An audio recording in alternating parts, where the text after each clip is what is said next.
पड़ा, क्योंकि जो युवा थे वो अपने हाथों में झंडे लिए हुए लगातार सरकार की जो नीति है और जिस तरह की आवाज को बुलंद कर रहे थे, उससे जो सुरक्षा कर्मी थे उनके भी होश फाख्ता वहां पर दिखा। सही शिक्षा नीति हो,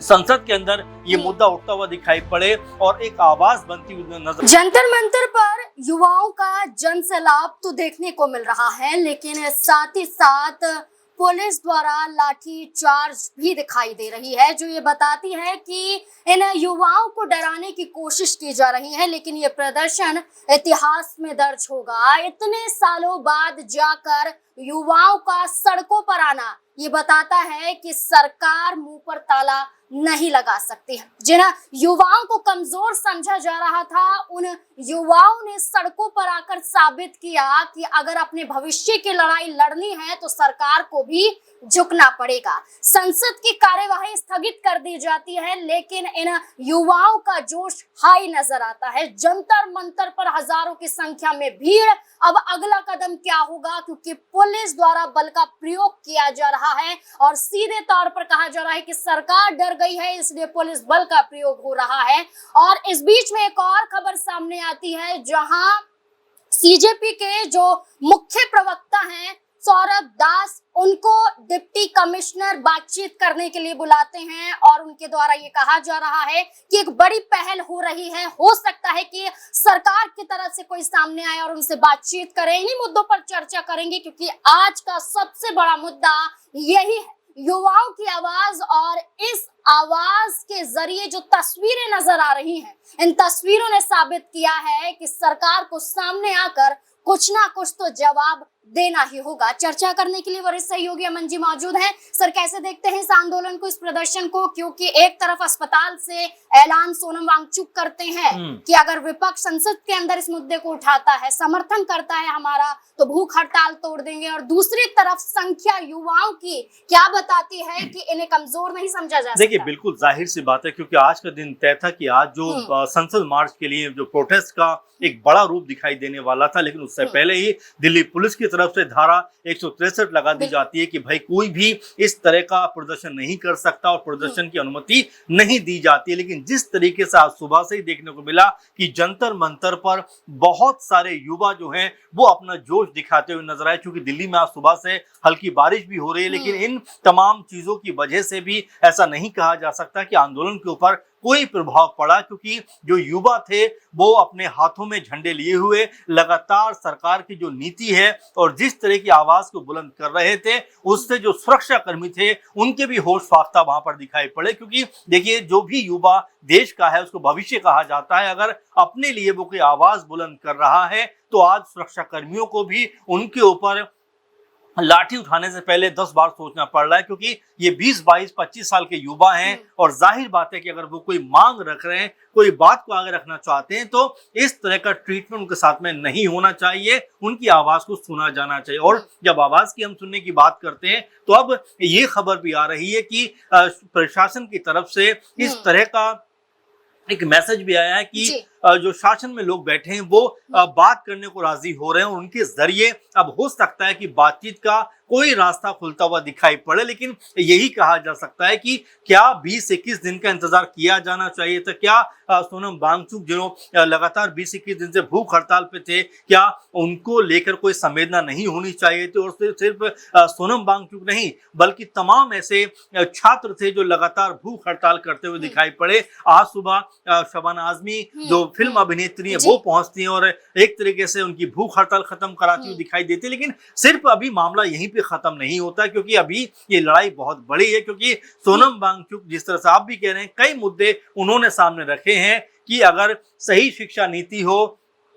संसद के अंदर ये मुद्दा उठता हुआ दिखाई पड़े और एक आवाज बनती हुई नजर आए, तो वो अपना अनशन यहाँ पर खत्म कर सकते हैं। लेकिन ये जरूर कहा जा सकता है कि तमाम पुलिस की चेतावनी के बावजूद, तमाम तरह की धारा लगाने के बावजूद छात्रों के अंदर जो जोश था वो विपक्ष तनिक भी का कम होता कोई हुआ दिखाई। समर्थन मिल रहा है सर? जी। और कौन से बड़े चेहरे आपको नजर आ रहे हैं जी। कि वहां पर इन युवाओं के साथ दिखाई दिए हैं? देखिए, दो तीन चेहरे तो लगातार बने हुए थे, क्योंकि चंद्रशेखर आजाद जो आजाद समाज पार्टी के सर्वोच्च नेता हैं, वो यहाँ पर दिखाई पड़े और रातों रात वो बैठे हुए दिखाई दिए। उन्होंने तो यहाँ तक कहा कि अगर छात्रों के ऊपर लाठीचार्ज हुई तो सबसे पहले मैं आगे आऊंगा। उनके साथ में आप देखेंगे कि फिल्म एक्टर जो प्रकाश राज हैं वो भी वहां पर दिखाई पड़े। उससे पहले हम देखेंगे इकरा हसन और हनुमान बेनीवाल, ऐसे बड़े बड़े चेहरे लगातार इस प्रोटेस्ट का हिस्सा बनते रहे और छात्रों का जो हौसला है उन लोगों ने आगे बढ़ाया। आज चूंकि एक बड़ा दिन था, चूंकि कहा जा रहा था कि भाई आज एक बड़ा रूप ये आंदोलन ले सकता है, क्योंकि कांग्रेस पार्टी की तरफ से पवन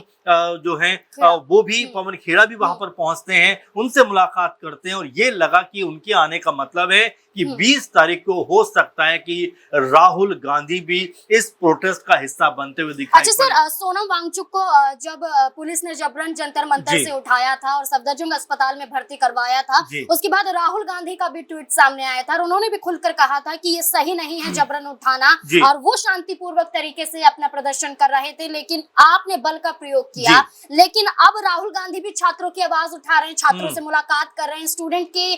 तमाम आप बीतियों को सुन रहे हैं उनके परिवार वालों के जरिए। अब क्या लगता है कि जैसा आपने कहा कि राहुल गांधी होंगे या नहीं होंगे, संसद की कार्यवाही तो स्थगित कर दी जाती है, क्या लगता है कि जब ये संसद फिर से शुरू होगा तो क्या राहुल गांधी सबसे पहले नजर आएंगे? देखिए, बिल्कुल जाहिर बात है, क्योंकि ये मुद्दा अपने आप में सबसे बड़ा मुद्दों में से एक है और जिस तरीके से इस आंदोलन में तमाम छात्र युवा दिखाई पड़ते हैं, और जो बात आपने भी कही कि राहुल गांधी लगातार इन युवा छात्रों से कम्युनिकेट कर रहे हैं, चाहे कोटा की बात करें, चाहे देहरादून की बात करें, और छात्रों के सामने अपनी बातों को रखते हुए नजर आ रहे हैं, उनकी तमाम समस्याओं को सुनते हुए दिखाई देते हैं। ऐसे में अगर राहुल गांधी संसद के अंदर अगर इस मुद्दे को उठाते हैं या समूचा विपक्ष इस मुद्दे के ऊपर अडिग होकर सरकार से सवाल पूछता है, और जैसा लगातार चाहे अभिजीत दीपके हो या सोनम वांगचुक हो यही बात कहते हुए नजर आते हैं कि शिक्षा मंत्री जिस तरह से जिम्मेदार हैं इस पूरे मामले के लिए, उनको अपने पद से इस्तीफा देना चाहिए। तो क्या सरकार के ऊपर इसका दबाव बनता हुआ दिखाई पड़ेगा? क्या सरकार यहाँ पर कोई बड़ा फैसला करती हुई दिखाई पड़ेगी? इसको लेकर तमाम तरह की अटकलबाजियां मीडिया में चलती हुई दिखाई पड़ती हैं, क्योंकि जिस तरह से तमाम प्रतिबंधों के बावजूद आपने देखा कि तमाम मेट्रो स्टेशन बंद कर दिए गए, तमाम जगह पर बैरिकेडिंग कर दी गई और 5 से 6 हजार के आसपास जवानों को खड़ा कर दिया गया, ताकि कोई भी छात्र जो है या कोई भी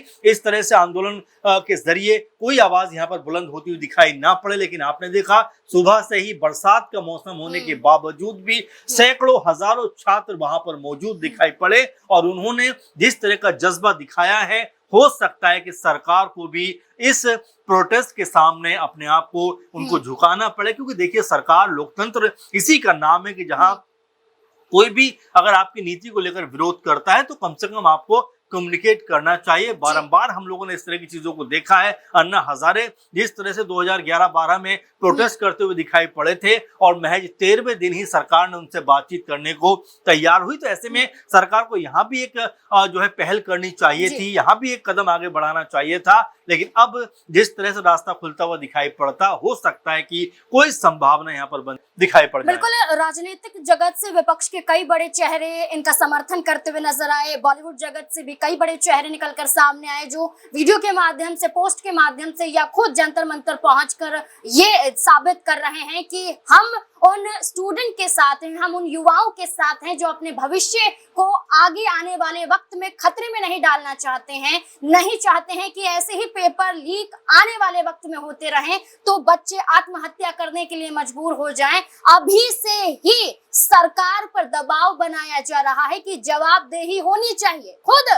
सीजेपी प्रमुख अभिजीत दीपके ने कहा कि हमारा मकसद है इस्तीफा लेने का मतलब ये नहीं है कि इस्तीफा दे दिया बात खत्म हो गई। एक डर कि आने वाले वक्त में अगर कुछ ऐसा होता है तो उनके अंदर डर होगा कि आप इस पद पर थे लेकिन आपने अपना जो जिम्मेदारी है वो नहीं निभाई है, तो सरकार आपसे इस्तीफा भी ले सकती है। तो यही एक डर बनाना है सरकार के अंदर, तमाम मंत्रियों के अंदर। अब ये देखना होगा कि भारी संख्या में, हजारों की संख्याओं में जंतर मंतर पर भीड़ है और उसको काबू करने के लिए लगभग 5000 से ज्यादा